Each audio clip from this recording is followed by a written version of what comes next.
Capítulo 8. 2 días habían pasado ya desde la separación de Thalía y Luke.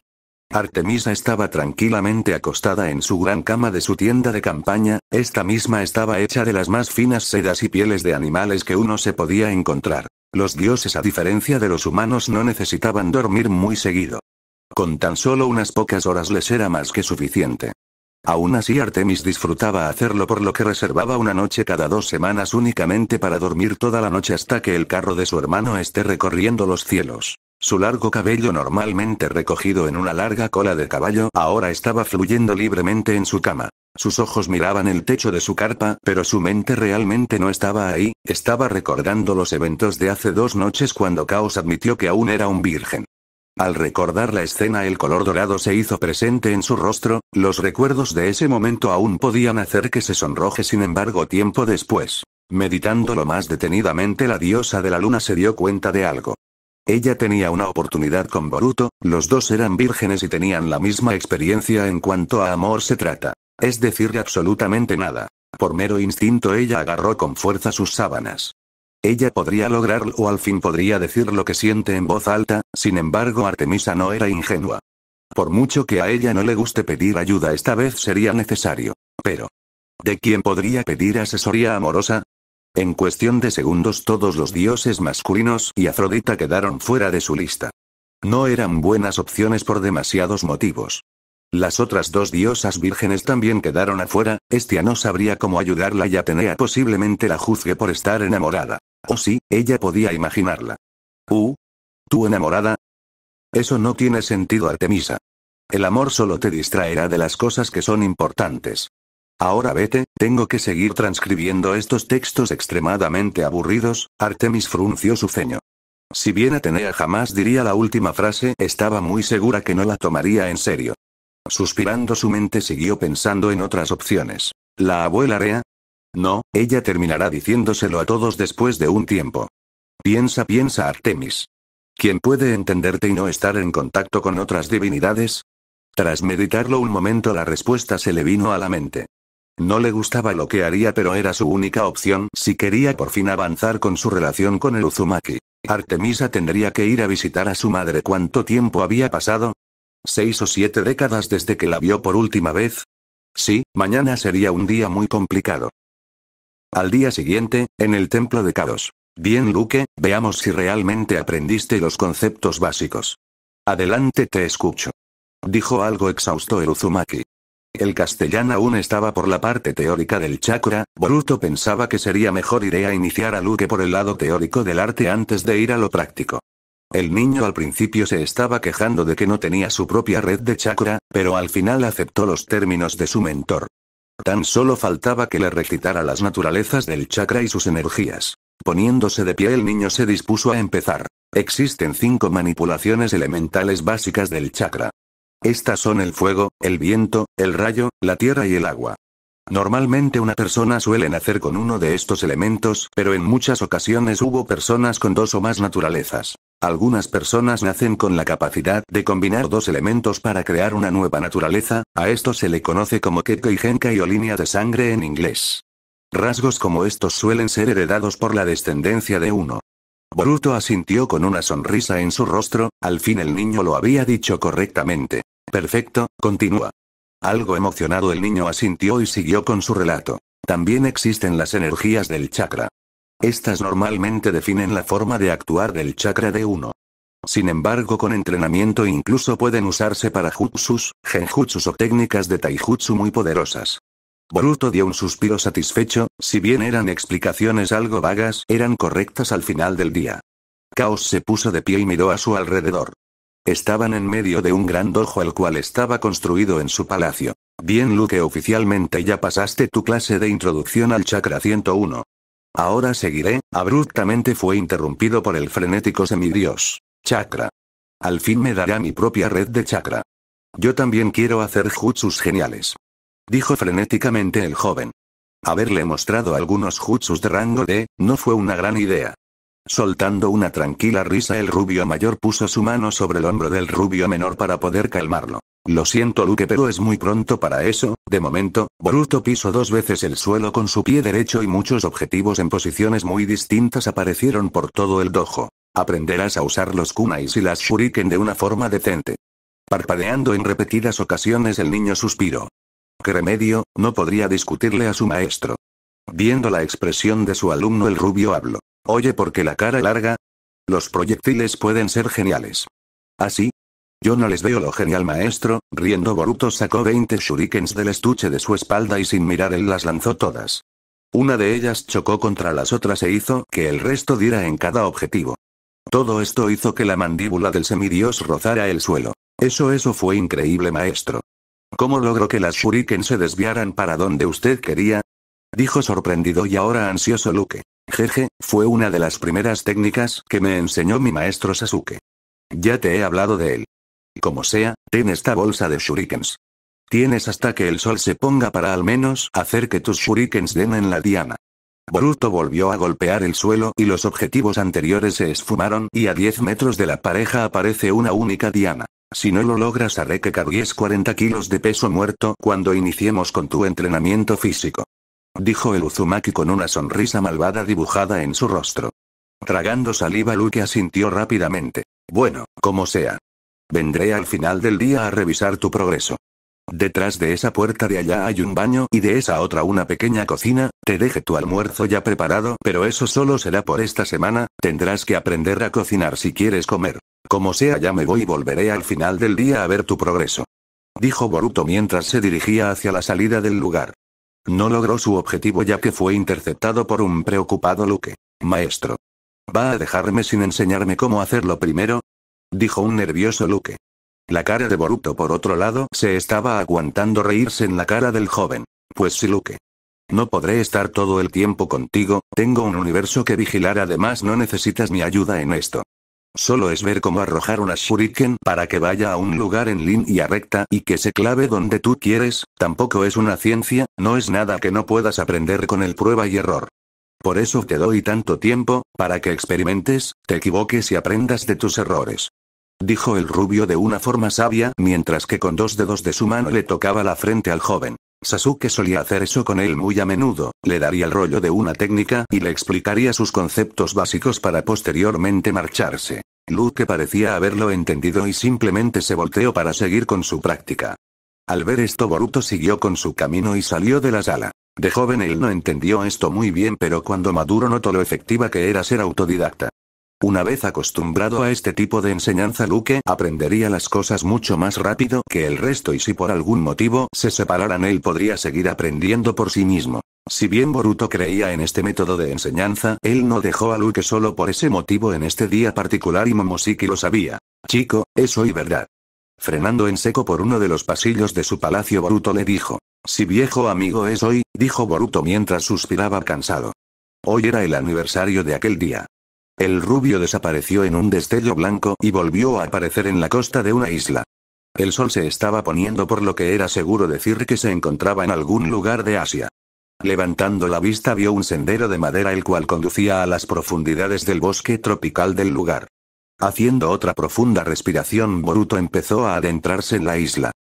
Era otro día normal en la caza y Zoe. La teniente de Artemisa estaba supervisando el entrenamiento físico de su grupo. Esta vez Thalía se les había sumado y si bien su rutina de ejercicios era distinta, al igual que sus compañeras, ella estaba poniendo todo de sí para completar la rutina impuesta por la teniente de la caza. Como todos los días, Artemisa salió de su tienda de campaña completamente vestida, aunque no con su traje verde bosque habitual, sino más bien con la ropa que portaba una mortal moderna. Vestía unos jeans azules ajustados con una camiseta de manga corta de color negro, como abrigo llevaba una sudadera verde bosque y su cabello carmesí estaba atado en su típica cola de caballo. La selección de ropa distinta a la usual definitivamente llamó la atención de sus cazadoras, las cuales se estaban preguntando el por qué su señora se vestiría de esa forma tan poco práctica para la caza. Notando como un pequeño grupo de sus seguidoras tenía su atención en ella, Artemisa se dispuso a hablar. Chicas, hoy no estaré presente con ustedes ya que tengo que ir a visitar a mi madre, la titaní de Leto. Zoe, como ya sospechas, tú te quedas a cargo. Dijo la diosa mientras que la ya mencionada cazadora asentía con su cabeza. Al ver el gesto afirmativo de su teniente, ella retomó la palabra. Estimo que volveré por la noche, aunque no tomen esto como un hecho. En el caso de que no vuelva, no teman, posiblemente mi madre me obligue a cenar con ella. En el peor de los escenarios estaré de vuelta para la mañana siguiente. Las cazadoras asintieron con comprensión a su señora con algo de pena en sus rostros. Sin gastar más tiempo ella desapareció en un destello de luz, dejando atrás a una confundida Talía. Zoe, una pregunta. Dime Talía, ¿qué quieres preguntarme? Dijo la hija de Atlas dispuesta a responder las dudas de la integrante más joven. ¿Por qué todas reaccionaron así? ¿Acaso Artemis y su madre no se llevan? Preguntó la hija de Zeus. La mirada de lástima de sus compañeras le decía a la semidiosa que a su señora no le gustaba pasar tiempo con su madre. Parpadeando un poco confundida, la ninfa alzó las manos en negación. No, no es nada de eso. Lady Artemis y Lady Leto se llevan muy bien. Su madre es una mujer muy cariñosa, al final del día ese es el problema. Lady Leto tiene un carácter muy empalagoso y burbujeante cuando se trata de sus hijos gemelos. Por eso Artemisa no la visita muy seguido, siente vergüenza al ser tratada como una niña pequeña por su madre, dijo la líder de las cazadoras en voz baja como si intentara de que su señora no las escuchara. Oh, ya veo, dijo la semidiosa un tanto sorprendida por su respuesta. En su mente la imagen mental de una mujer pelirroja estrujando a la siempre seria diosa virgen se había formado. Ella admitiría que fue una escena muy tierna a su parecer. 4 ramos de distintas flores estaban en sus brazos. Uno era de girasoles, otro era de lirios blancos y los otros 2 eran de tulipanes naranjas y negros. Asegurándose de llevarlos sin aplastar sus hermosas flores, Boruto siguió su camino por el gran sendero de madera. Ya había caminado casi 1 milla y ya estaba al final de su recorrido. La luz del otro lado de la selva era su guía. Al llegar a su destino finalmente se podía distinguir que estaba al otro lado. Ahora el sol estaba a pocos minutos de ocultarse y hacía que las 4 tumbas fueran iluminadas con su luz. Hola, Otousan, Okara-san, y Mouto-san. Boruto dijo mientras miraba la tumba de cada miembro de su familia hasta que llegó hasta la de su hermano adoptivo. Hola, Otouto-san. Dijo Kaos con una sonrisa juguetona en su rostro. Kawaki siempre decía que él era el mayor, argumentando que él había nacido 5 meses antes que Boruto. Claro que esto no le importaba y durante todo su tiempo como familia lo llamaba por su nombre o como su hermano menor. Eso siempre lograba molestar al miembro más nuevo de la familia Uzumaki. Él puso los tulipanes naranjas en la tumba de su padre, los lirios en la tumba de su madre, los girasoles en la tumba de su hermana y finalmente los tulipanes negros en la tumba de su hermano. Él no conoció las flores favoritas de su padre o de su hermano, pero supuso que teniendo en cuenta sus colores favoritos los tulipanes harían el trabajo. De su capa el último shinobi invocó una cerveza. Apenas la abrió él le dio un gran trago, su metabolismo le impediría emborracharse pero necesitaría ese ardor en su garganta en estos momentos. Dejando su lata de alcohol a su lado, el último Uzumaki se dispuso a contarle a la tumba de su familia lo que había ocurrido en el último año al igual que los eventos más recientes. El sol ya se había ocultado y el rubio seguía relatando los hechos. Más de 40 latas de cerveza después el rubio ya había terminado sus historias y el sol ya se había ocultado en toda Asia hace un tiempo. Como sea familia, volveré el próximo año. Si bien no volteó a ver las lápidas, el Uzumaki tenía una cara larga. Ya habían pasado más de 2000 años desde que empezó a hacer esto y todavía no era fácil para él. Siempre que volvía se iba con un mal sabor de boca. En otro destello de luz ella finalmente llegó a su destino. Estaba en el punto más al sur del estado de Florida, en la ciudad conocida como Key West. Dado su clima tropical y teniendo en cuenta que era una isla, Artemisa podía entender el por qué su madre eligió este lugar para residir. No tardó mucho tiempo en encontrar la energía de su madre. No es como si ella hiciera un esfuerzo por ocultarse ni nada. Al parecer ella se había asentado en un hogar mortal normal y corriente el cual tenía acceso directo a la playa. Acercándose a la puerta ella tomó aire y la golpeó en repetidas ocasiones. En respuesta se pudo escuchar un movimiento apresurado y del otro lado una mujer rubia con un cabello dorado como el de Apolo tenía los ojos muy abiertos al ver a su hija en su puerta. Con un chillido y sin dejar hablar a la incómoda Artemisa, esta fue asaltada en un abrazo de oso por parte de su madre.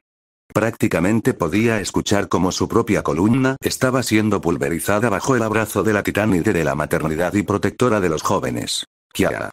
Mi pequeña Esuedmo Ombeam al fin vino a visitarme. Dijo en un tono muy emocionado la madre de la diosa. Artemisa solo atinó a devolver el cálido y algo extremo abrazo de su madre. Era muy vergonzoso que el apodo de su niñez saliera a la luz, pero al no estar nadie más que su madre presente, lo dejó pasar por el momento. Solo era una prueba de lo mucho que su madre la quería. Ya mamá, por favor suéltame, dijo en un tono de súplica la hija de Leto. Si bien apreciaba el cálido recibimiento, no le gustaba el abrupto contacto físico, al escuchar la forma en la que su hija se refirió a ella. La protectora de los jóvenes se separó de su hija y la miró con una sonrisa algo juguetona. Oh sí, definitivamente Apolo heredó el carisma de su madre. Me acabas de llamar mamá. Tú nunca haces eso, ni siquiera cuando eras una bebé lo hacías. Siempre fuiste muy tímida para mostrar emociones, incluso cuando te lastimas en tus juegos con tu hermano, pensabas que llorar te haría más débil. Dijo sin cuidar sus palabras la hija de Zeo. Artemisa era prácticamente una bola de vergüenza. Por este tipo de cosas intentaba evadir las visitas a la casa de su madre, ella siempre se pondría a hablar de cosas que ella preferiría que no salgan a la luz. Madre, este no es el momento. Necesito contarte algo muy importante y te pediré la mayor discreción al respecto. Sin que ella pudiera volver a hablar, fue rápidamente interrumpida por la titánide. ¿Quieres una charla madre-hija? Dijo emocionada la titánide de la maternidad. Aún así su emoción desapareció rápidamente al recordar algo o más bien a alguien. Lo siento hija, pero no creo que este sea el mejor momento. Dijo Leto mordiéndose el labio al ser ella quien diga esas palabras a su pequeña niña. ¿Qué? ¿Por qué madre? Dijo Artemisa algo confundida.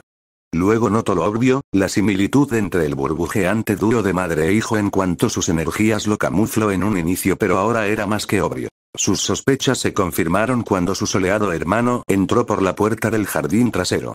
Estaba sin camiseta y llevaba puesto únicamente unos shorts los cuales poseían algunas manchas de pintura blanca. ¿Listo mamá? Ya pinté las cercas de atrás. ¿Tienes mi desayuno listo?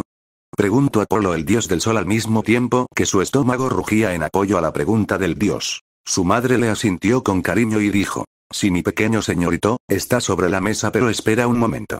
Hoy tu hermana vino a unirnos en el desayuno. Dijo alegremente la madre de los gemelos del sol y la luna.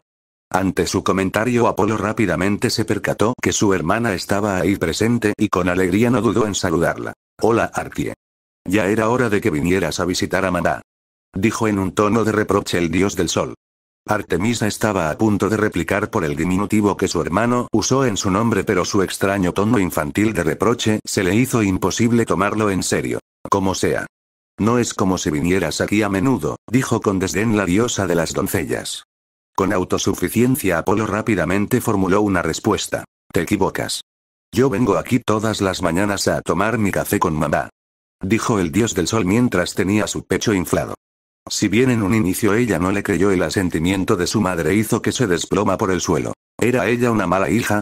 Luego de ese inesperado encuentro, los dos hermanos pasaron la mañana en compañía de su madre. Con la constante presencia de Apolo, le resultó imposible hablar con Leto en privado. Luego, cuando el carro de Apolo ya estaba a la mitad de su recorrido, su madre prácticamente los echó de su hogar. Al parecer ella no contaba con mucho tiempo libre y le dijo a su hija que viniera otro día. Aceptando los términos de su madre, ella se fue de su hogar. El valor que había juntado ya se había esfumado y dudaba que se atreviera a visitar a su madre en algún momento cercano. Como siempre, su cerebro la estaba ahuyentando de lo que le pedía su corazón. Normalmente ella se hubiera ido directamente a su casa, pero hoy no podría hacer eso. El verdadero motivo por el cual su madre los echó a los dos fue más que claro. Hoy era la reunión semanal del Consejo Olímpico. Si no hubiera sido por su madre y por su hermano, ella posiblemente se hubiera olvidado y, al igual que muchas veces en el pasado, hubiera faltado, ganándose el posterior reproche de su hermana Atenea. En un destello de luz ella apareció en la entrada del Monte Olimpo, a pocos metros del infame ascensor que los héroes y semidioses usaban para llegar al hogar de los dioses. Su presencia rápidamente llamó la atención de los dioses menores y espíritus de la naturaleza ahí presentes. En señal de respeto, muchos de ellos se arrodillaron o agacharon la cabeza.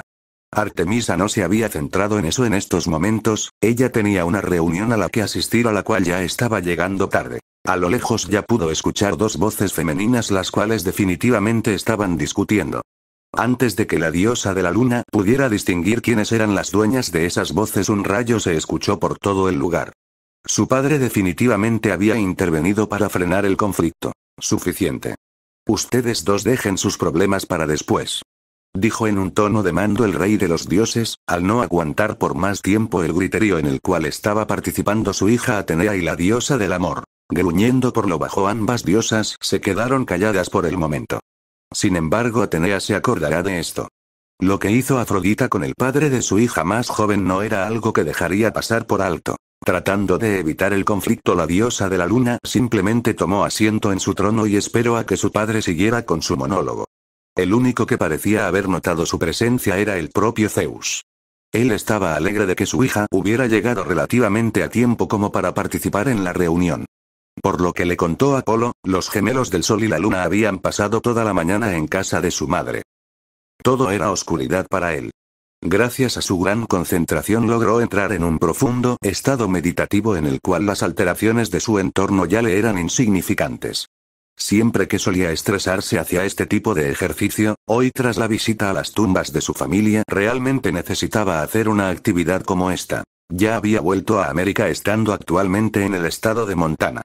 En medio de un gran lago para ser más exactos. Boruto no solo usaba la meditación para calmar su espíritu. Al igual que muchos shinobis, descubrió que la meditación era una gran forma de mejorar el control del chakra de una manera pasiva. Sumarle el entrenamiento de mantenerse en la superficie del agua solo hizo que la efectividad del mismo aumentara. El Uzumaki rubio solo llevaba puesto un traje de baño simple de color negro. Su ropa al igual que su katana estaban sellados en el 9º sello de su antebrazo izquierdo. Al no contar con su camiseta, el marcado cuerpo del guerrero de otro tiempo estaba expuesto a la intemperie. Su abdomen, el cual contaba con un paquete de 8, estaba a la vista de todos, al igual que las muchas cicatrices de todo tipo que se extendían no solo por su torso, sino también por sus brazos y caderas. Si posee alguna cicatriz en su cintura, esta estaba cubierta por su traje de baño, por lo que no eran visibles. Las cicatrices del cuerpo de Caos eran el relato de una venganza. La gran mayoría de ellas no fueron producidas por su vida como shinobi, sino que fueron producto de su arduo entrenamiento.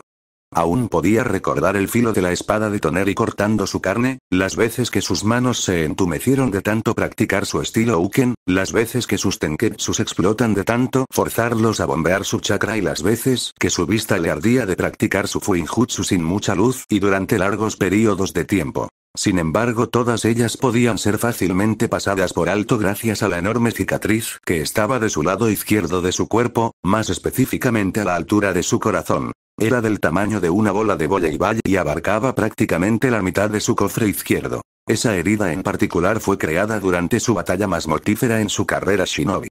Boruto aún podía recordar con extrema claridad ese momento. Boruto había sido atravesado a la altura de su corazón y estaba siendo alzado a más de 20 metros de altura gracias al dios Ishiki. Su ropa superior había desaparecido y las heridas, al igual moretones, estaban presentes en su cuerpo. Estos eran producto de la batalla con el joven Boruto, el cual resultó ser un insecto más duro de matar de lo que el dios esperaba. Con regocijo el Otsutsuki se le quedaba mirando como el hijo del séptimo se retorcía como una alimaña mientras su muerte estaba próxima. Sangre escapaba de la boca del joven a grandes cantidades, tan así que apenas pudo lograr alzar su mirada. Aún así, esto fue mortífero para el dios. En un uso desesperado de su Hougan y aprovechando la cercanía con su futuro asesino, Boruto hizo gala de las habilidades de espacio-tiempo de su ojo. Tejiendo el espacio a su alrededor, logró arrancarle de su cuenca su dojutsu conocido como Damagan, el cual, si bien no le concede habilidades tan destructivas como las del Tenseigan o Rinnegan, este le daba un nivel chakra y un dominio sobre una de las 4 leyes que gobernaban el universo, la fuerza nuclear fuerte. Aquello que mantiene a los átomos unidos. A una escala menor y controlada, esto le permitía a Ishiki redefinir el tamaño de los objetos. Una vez con su ojo arrancado, el poder del dios disminuyó notablemente y por producto del dolor dejó caer el cuerpo del Uzumaki, el cual se encontraba al borde de la muerte. Producto del dolor de la caída, el Uzumaki quedó en un estado de inconsciencia y sin ninguna vigilancia. Momoshiki puso todos sus esfuerzos en curar a su aliado. Una vez esto fue él el que luchó contra un furioso y herido Ishiki, al menos hasta que Boruto se recuperara del shock de literalmente ver cómo su corazón, el cual estaba en la mano de su enemigo, aún estaba latiendo. Poniéndose de pie en la tranquila agua, el shinobi decidió alejar los pensamientos de aquella batalla en el pasado. Ya no tenía sentido recordarlos. Él ya no era un niño buscando venganza. Él ahora era Caos y su tarea principal era traer estabilidad al mundo que él había creado. De un chasquido su ropa volvió a él y con un destello blanco producido por su ira y sin el creador de todo se fue de ese pacífico lago. Volviendo a aparecer en el dojo de su palacio, tuvo que rápidamente atrapar una shuriken la cual había sido lanzada hacia él a una gran velocidad. Teniendo el proyectil entre sus dedos vio que el que lo había lanzado era Luke, el cual estaba sorprendido por su repentina aparición. Estaba a más de 40 metros de él y a 10 metros de su espalda estaba la diana que había creado. El niño no le estaba apuntando, simplemente apareció en el camino de su shuriken. Aún así, algo sorprendido, Boruto parpadeó en repetidas ocasiones. Mientras que Luke corría hacia él, notó la gran distancia que había entre él y la diana. Al parecer el semidios había progresado más rápido de lo esperado y decidió aumentar la distancia de su lanzamiento. Esto dibujó una sonrisa en el mentor del chico. Se notaba que Luke quería mejorar sus habilidades. Maestro. Maestro. Vea. Logré lanzar shurikens desde 50 metros y le doy al centro. Dijo en un tono más animado el joven. Al escuchar las declaraciones de su alumno notó que decía la verdad, casi todas sus estrellas habían atinado al centro o las cercanías del blanco. Esto formó una sonrisa en el profesor primerizo y revolvió el cabello del hijo de Hermes de una forma muy animada. Muy bien, Luke, se nota que ya dominas el uso básico de las shurikens. Mañana te volveré a evaluar y si considero tus habilidades aptas pasaremos a ver otra cosa. ¿Te parece bien? Dijo el maestro del chico, aún estaba orgulloso de los avances de su alumno en tan solo un día. Viendo cómo el infante asiente rápidamente con su cabeza, el rubio se limitó a reír. Oh sí, ahora todo sería más interesante en la vida de este viejo inmortal. Fin capítulo 8.